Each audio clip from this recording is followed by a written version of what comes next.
Transcendental meditation, or TM as it is usually called, is the mantra meditation technique with one exception. You agree to keep your mantra a secret, and only the guru leader or one of his approved teachers can give it to you. Most mystical philosophies demand a rigid lifestyle of diet, ritual, and exercise, which is either impractical or too severe for the average person who is busy making a living. The idea of a practical meditation practice for the poor workers originated in the mind of one of the four most prominent religious leaders in India, Swami Brahmananda Saraswati, also called Guru Dev, and I apologize for the way I pronounced those words in his name. Anyway, continuing, when approaching death, he called his favorite disciple to his side and gave him a sacred assignment. He asked him to formulate a simple meditation and to teach it to the poor of India, a project he himself had hoped to carry out during his lifetime, but had neglected because of the many duties of his high office. The favorite disciple and pupil of Guru Dev was called Mahesh Prasad Varma, later to become the Maharishi Mahesh Yogi. The great teacher's hope was to bring greater peace and tranquility to the poor of India. Mahesh secluded himself in the Himalaya mountains for 2 years and emerged with a common mantra meditation without the usual restrictions and disciplines.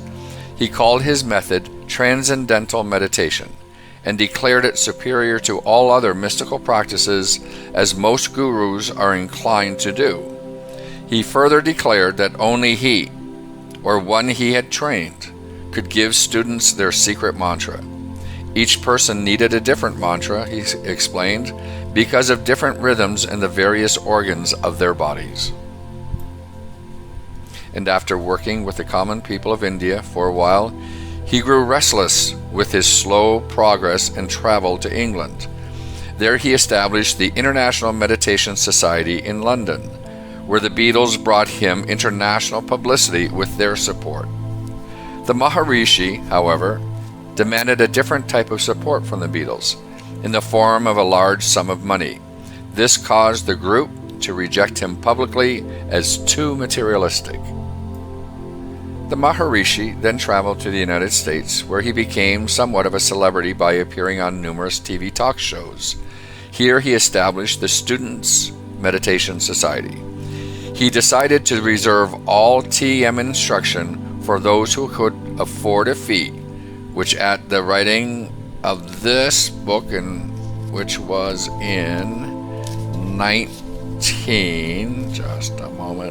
87, was $125 for adults and $75 for students.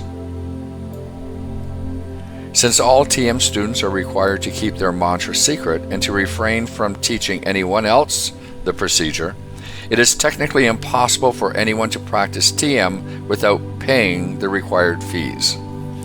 However, you will be practicing the same meditation procedure as TM without the secret word by using the mantra meditation described and recorded earlier. Experiments with randomly selected mantras prove that they get the same results as TM.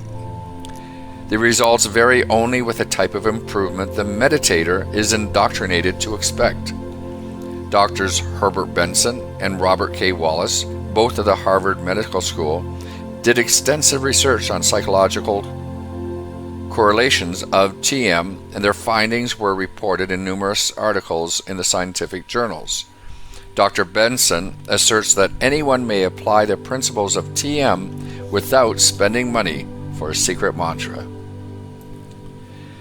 The TM, or Transcendental Meditation Indoctrination, consists of 2 lectures in which the benefits are explained and documented through testimonies and scientific data.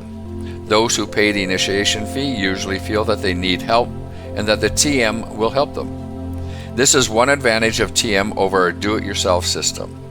Since hypnosis is a conviction phenomenon, expectation is essential, and success depends upon the degree of faith of the outcome. The lectures are very convincing, and you go into the first trance at the initiation ceremony with heightened expectation amid solemn surroundings.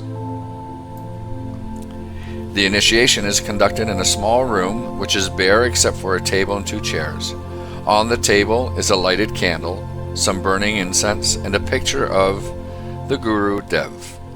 You are required to bring some flowers, a white handkerchief, and some fruit.